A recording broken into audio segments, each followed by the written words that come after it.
ರವಿ ಭಾವ ಹಲೋ. ಅಯ್ಯೋ ಜಾನ್ವಿ,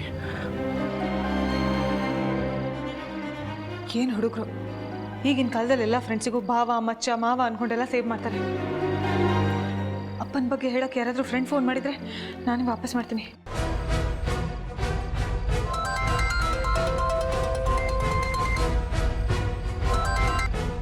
ಹಲೋ ರವಿ, ನಾನು ಕಣೋ. ನೀವು ಶ್ರೀನಿಧಿ ಅವರಲ್ವಾ? ಫೋನ್ ಕಟ್ ಮಾಡಬೇಡಿ. ಏನು ಫೋನ್ ಮಾಡಿದ್ದು? ಅದು ನನ್ನ ತಮ್ಮನ ಫೋನಿಗೆ. ನಾನು ರವಿ ಹತ್ರನೇ ಮಾತಾಡಬೇಕು. ನಿಮಗೆ ಅಷ್ಟೆಲ್ಲ ಹೇಳಿದ ಅರ್ಥ ಆಗ್ಲಿಲ್ವಾ? ನೋಡಿ, ನಾನು ಯಾವುದೋ ಟೆನ್ಷನಲ್ಲಿದ್ದೀನಿ. ಈಗ ಅದೆಲ್ಲ ಮಾತಾಡೋಕ್ಕಾಗಲ್ಲ.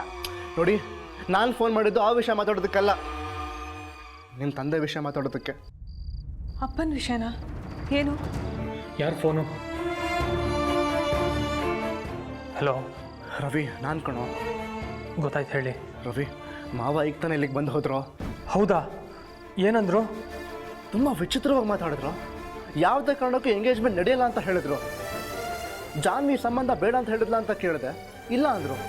ಮದನ್ ಜೊತೆ ಮಾತಾಡಿದ್ರು ಅಂತ ಕೇಳಿದೆ, ಅದಕ್ಕೂ ಇಲ್ಲ ಅಂದರು.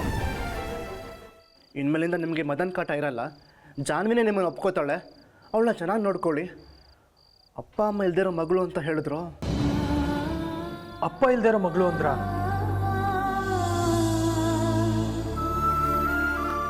ಹಾಂ, ಅವ್ರು ಯಾಕೆ ಹಾಗಂದ್ರು ಅಂತ ನನಗೂ ಆಶ್ಚರ್ಯ ಆಯಿತು. ರವಿ ಏನಂತ? ರವಿ ಏನು? ಹೌದಾ? ಅಕ್ಕನ ಹತ್ರನೂ ಇದೇ ಮಾತು ಹೇಳಿದ್ದಾರೆ. ನನ್ನ ಹತ್ರನೂ ಅದನ್ನೇ ಹೇಳಿದ್ರು. ಸುನಿಲನ ಹತ್ರನೂ ಅದನ್ನೇ ಹೇಳಿದ್ರಂತೆ. ಈಗ ನಿಮ್ಮ ಹತ್ರನೂ ಹೇಳಿದ್ದಾರೆ. ಹೌದಾ? ಮಾವ ಇವಾಗ ಎಲ್ಲಿದ್ದಾರೆ? ಮನೆಗೆ ಬಂದ್ರಾ? ಇಲ್ಲ. ಓಹ್ ಗಾಡ್, ಹಾಗಾದರೆ ಮಾವ ಏನೋ ತಪ್ಪು ನಿರ್ಧಾರ ತಗೊಂಡಿದ್ದಾರೆ ಅನಿಸ್ತಿದ್ಯೋ? ಅವ್ರಿಗೆ ಇವಾಗಲೇ ಕಾಲ್ ಮಾಡು. ಫೋನ್ ಮಾಡ್ತಿದ್ದೀನಿ, ರಿಸೀವ್ ಮಾಡ್ತಾ ಇಲ್ಲ.